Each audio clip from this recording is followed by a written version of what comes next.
Here's one of my new tools that I just got for this trip. I'm really excited about it. This is gonna come in handy for digging that hole so I can take a crap in. But if you don't bury your waste, then you ought to start doing it because it's just the right thing to do. But this thing's pretty sweet. It's way better than a little handheld trowel. And for canoeing, it's definitely weighs a little bit, but it's way worth it in my opinion. I've never traveled with one of these, but I'm already really enjoying it. So it's just a cold steel shovel. All right, hopefully you guys can hear me. I know it's a pretty windy day, but I gotta take a crap. I don't have any toilet paper, and I figured it's a good opportunity to make a video on how to take a crap in the woods. People don't really like talking about it, but it is an important thing if you're living out there. So first things first, obviously, you gotta dig a hole. That's very important. Some people don't do that, but that's just because they don't know what they're doing. You gotta dig a hole just out of respect for the land that you're on. And that hole should be about 12 inches deep. Now, I just got this actually.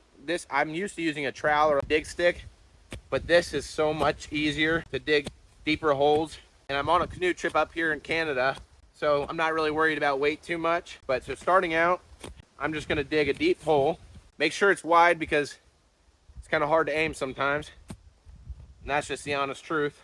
Now, I didn't bring toilet paper, not on purpose, on accident, but also I don't always bring toilet paper, believe it or not.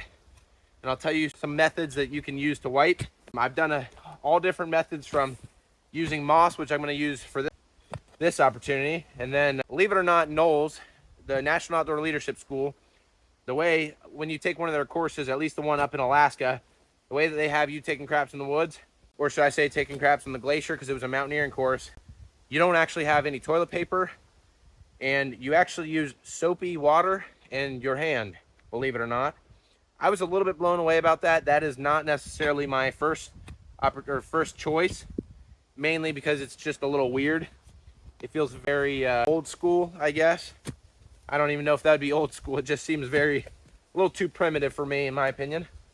I'd rather use moss. Now, don't get me wrong, it worked. It seemed like it was clean, and you would just wash your hands afterwards with soapy water. But again, trying to tell people to do that is not really realistic, because 99% of people are not going to do that. So I'm definitely not going to recommend that. With this method I'm going to show you guys, you can use toilet paper. Like I said, I'm going to use moss. Moss is awesome up here because it's very soft. It's actually antimicrobial.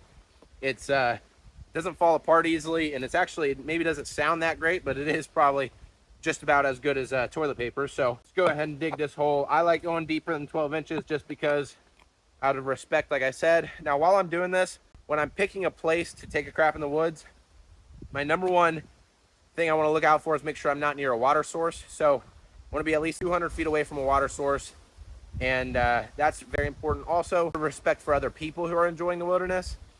Do it somewhere where it's not close to a trail. Don't get lost, but also don't just do it right by the trail, if that makes any sense. So I'm not by any trails right now because I'm up in the wilderness in Canada, but I'm still gonna take precautions and make sure I'm doing this the best way possible for the environment, because I care about it and you should too. And I'm sure you do if you're watching this video, so thank you for that. You're gonna dig out some rocks. So anyways, all right, this is about 12 inches, probably 14 inches, something like that. So now I have my hole. It's wide, it's a big target spot. So now I'm gonna go gather my toilet paper and put it right next to me before I go to the restroom. All right, so I dug the hole right there. You probably can't tell how deep it is, but there's the level, and it goes down. It's very deep. It's about 14 inches, deeper than people usually recommend, but like I said, it's better to go deeper. But here's the toilet paper right next to it. So I chose the spot because of it. You simply just grab this moss, pull it off, and then it comes off in sheets, just like your toilet paper rolls at home. It's really no difference if you guys, all right, let me pulling off roots. And all right, so for example, that's a good piece of toilet paper right there. Shake it off, get some of that dirt out, but it's not gonna really leave you dirty, even though it looks like it would. There's another one. I'm just gonna pile it up. There's another one. All right, let's go down here. Alrighty, now that I've got enough toilet paper, in the woodsman's toilet paper I'll call it, I'm going to start the process. So before I go into that though, I wanna show you guys that this is not, it looks like it would maybe come off dirty, but as you can tell, let me show you guys my hands real quick. So here's my hands, already dirty, but Watch, I'll take this and I'll wipe it off. You see how there's nothing, it doesn't leave any dirt or anything, even though you might think it does. It really is, it's actually very clean. My hand would, as time goes on, get cleaner but, so anyways, now that I have the toilet paper, make sure you have more than you need. This is the method that I use. Now, some people will squat on a tree, some people will lean over a log. I like to, when I crap in the woods, what I find easiest is to simply squat like I'm doing right now. Squat down like this, and I actually put an arm back. It sounds a little ridiculous, but put an arm back. My pants will be down all the way at the ankles. Be careful that you don't shoot it into your pants. I'm just being honest, that has happened before to not just me, but a lot of people. And the more you take a crap in the woods, the more interesting things will happen to you. But you'll lean back like this. Make sure you aim it in the hole. And once I'm done with that, I can take the other hand, use that, and wipe it from this way. So I'll wipe it this way, from back to front, and then drop that in the hole as well. So it might sound a little intimidating to you, but if it doesn't, good, because it's really not. So anyways, I'm gonna take a crap, but I actually need to go. But let's go ahead and talk about what to do when you're done. So let's say I did take a crap in this hole. I got a bunch of moss and toilet paper in the hole. Now, ideally, you'd have a little paper bag or you could pack out the toilet paper, burn it. That is, if you're in a high travel area, that's definitely the better thing to do. But if you're not willing to do that, and the truth of the matter is most people, or a lot of people aren't, because you'll find toilet paper scattered around the wilderness everywhere you go, from down south up to Canada. It doesn't matter where you are. You will find toilet paper every once in a while, and it's just kind of annoying. So if you're not going to pack it out or burn it, make sure it's in the hole, deep down in the hole, and covered up after you cover all this dirt back into the hole. Now, they do say what is best for the environment, and this is what I do, but I'm not saying that this is what everybody does, because again, this is a little bit different than normal society. So if you do take a crap in there and you have toilet paper, the best thing to do, believe it or not, is take a stick and scrape it around, get the dirt in the crap and also in the toilet paper.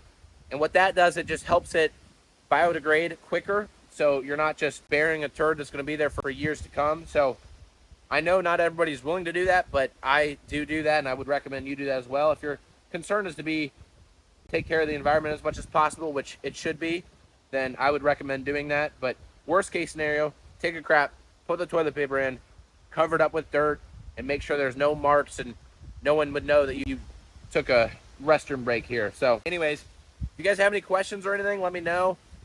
I'm up here in Canada doing a wilderness canoe trip. It's pretty spectacular. I found a really cool spot. I haven't seen a single soul out here, and I've been out here for 2 days now. So I'm pretty excited about it. But if you guys do have any questions, there's other methods to do it, but this is just my favorite method. And if you do have any questions, let me know. There's also, I'll put up a little picture on the screen. There's also a little bidet system that you can hook up to a water bottle. That's another method. I've never done that because I don't feel like I need bidets. I'm American. We don't use bidets, even though it probably would be cleaner. But anyways, let me know if you guys have any questions. As always, thank you guys very much. Please do subscribe and comment, and give me some suggestions for the next video if you guys have any questions or anything. And anyways, Tanner, out. Real quick, another thing I forgot to mention is if you have any really loose clothes on, this jacket, for example, that I was wearing, definitely take it off before you go, because like I said, it's the same thing that can happen with your pants. It could scrape the back of this, and you don't really want to do that if you're in the wilderness, especially if you're with other people. It's just embarrassing. So avoid that altogether. Put that to the side. Make sure all your clothes are tight and situated in your body so you don't scrape that accidentally. So anyway, jeez, oh Pete. Anyways, thank you guys. You would never know.